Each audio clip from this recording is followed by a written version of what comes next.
안녕하세요. 해날입니다. 지난 영상에서 자산관리와 거래 수단 항목이 업데이트된 노션 가계부를 소개해 드렸는데요. 오늘은 기존에 제 해날 노션 가계부를 쓰셨던 분들을 위해 자산관리와 거래 수단 항목을 추가하는 방법을 알려드리고자 합니다. 업데이트된 가계부를 또 새로 다운받지 않고도 기존 가계부를 그대로 쓰시면서 기능만 추가하시면 됩니다. 그럼 추가하는 방법을 알려드릴게요. 먼저 노션 가계부에 들어가서 워킷리스트와 캘린더 사이에 추가해 줄게요. 저는 퍼스널 에셋이라고 부르는데요. 여기는 각 은행별로 내가 가지고 있는 거래 수단을 연결해 줄 거예요. 처음 작성을 시작할 때 가지고 있던 자산의 각 결제 수단에 따라 총 지출과 총 수입을 반영해서 남아있는 잔액을 보여주도록 만들 겁니다. 먼저 데이터베이스 표를 추가합니다. 데이터베이스 이름은 퍼스널 에셋이라고 작성할게요. 표 보기 이름도 바꿔주고요. 이름 항목에는 내가 거래하고 있는 은행들을 먼저 작성합니다. 은행별 로고로 아이콘을 추가해주면 보기에도 괜찮더라고요.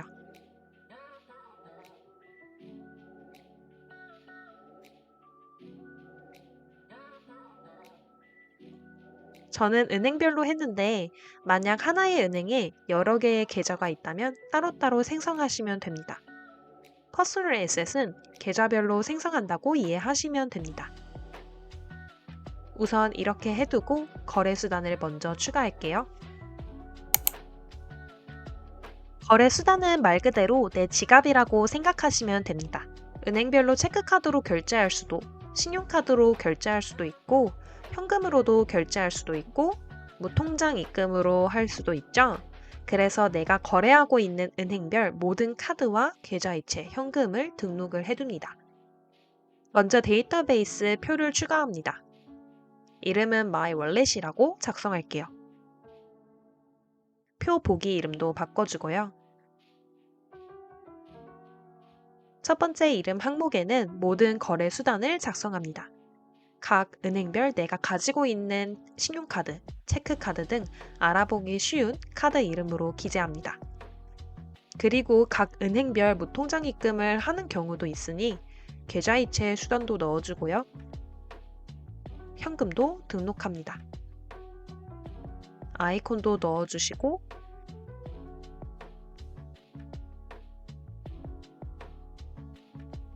세 번째 항목은 선택 속성으로 해서 해당 거래 수단의 종류를 등록합니다. 카드 이름으로 등록한 경우 이게 신용카드인지 체크카드인지 헷갈릴 수도 있잖아요. 크게 신용카드, 체크카드, 계좌이체, 현금으로 구분해 줄게요.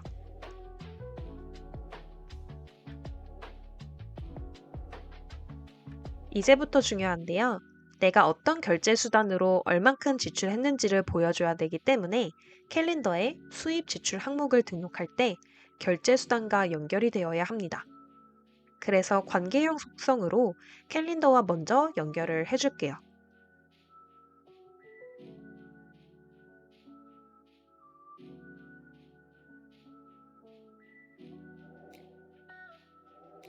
캘린더로부터 지출 내역을 불러오고 이 지출 내역들의 금액을 모두 더한 값을 보여줘야 하기 때문에 롤업 속성도 추가합니다. 관계형으로 지출 내역과 연결해서 금액 속성값을 합계로 보여달라는 의미예요. 그리고 이건 그냥 값들을 더해서 보여준 거라 숫자로 인식이 안 되기 때문에 수식 속성을 추가해서 to number 함수로 지출 합계를 불러온 값을 숫자로 변환합니다.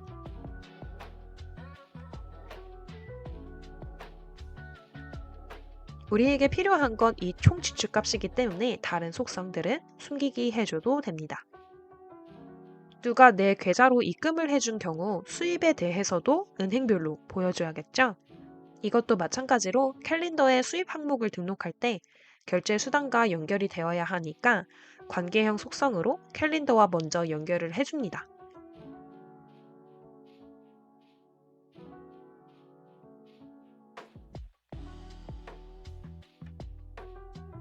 캘린더로부터 수입 내역을 불러오고 이 수입 내역들의 금액을 모두 더한 값을 보여줘야 되기 때문에 롤업 속성도 추가합니다. 관계형으로 수입 내역과 연결해서 금액 속성 값을 합계로 보여달라는 의미예요. 그리고 수식 속성을 추가해서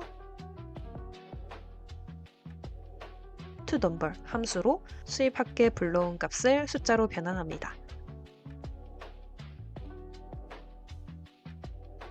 다른 속성들은 숨기기 해주시고요.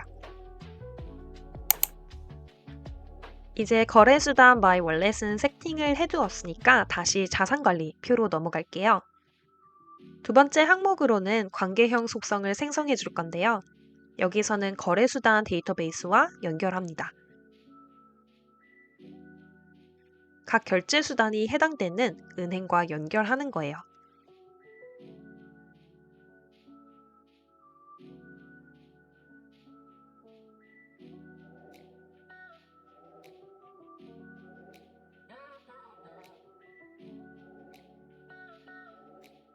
세 번째 항목으로는 각 은행별 현 자산을 입력합니다. 속성 유형은 숫자,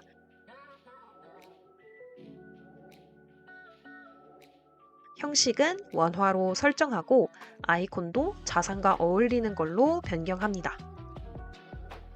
네 번째와 다섯 번째 항목은 각 은행과 연결된 거래수단의 총 지출과 총 수입을 보여줍니다. 예를 들어서 국민 체크카드로 결제한 경우도 있고 국민 신용카드로 결제한 경우도 있고 국민은행으로 계좌이체한 경우도 있죠. 어쨌든 다 같은 계좌에서 빠져나갔다면 그 합계를 내서 남아있는 자산이 얼마인지 보여줘야 되죠. 이건 롤업 속성을 이용해서 보여줍니다.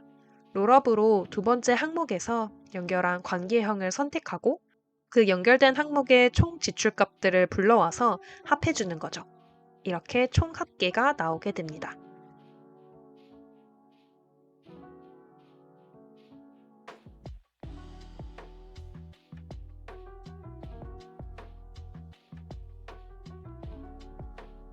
수입도 마찬가지예요. 수입은 카드로 들어오진 않지만 주로 계좌이체로 돈이 들어오죠. 마찬가지로 롤업으로 두 번째 항목에서 연결한 관계형을 선택하고 그 연결된 항목의 총 수익값들을 불러와서 합해줍니다.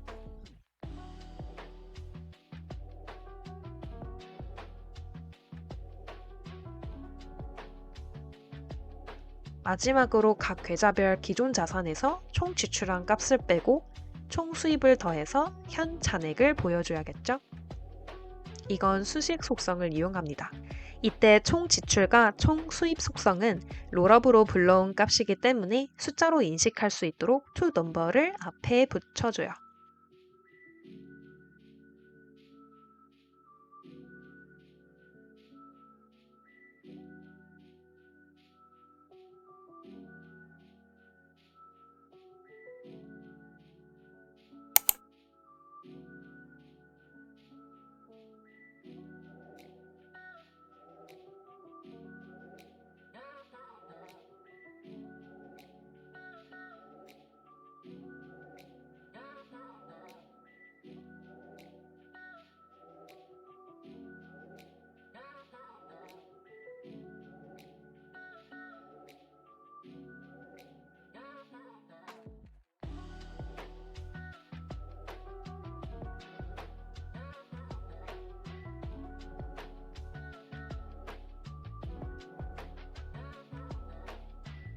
그럼 테스트를 해볼까요?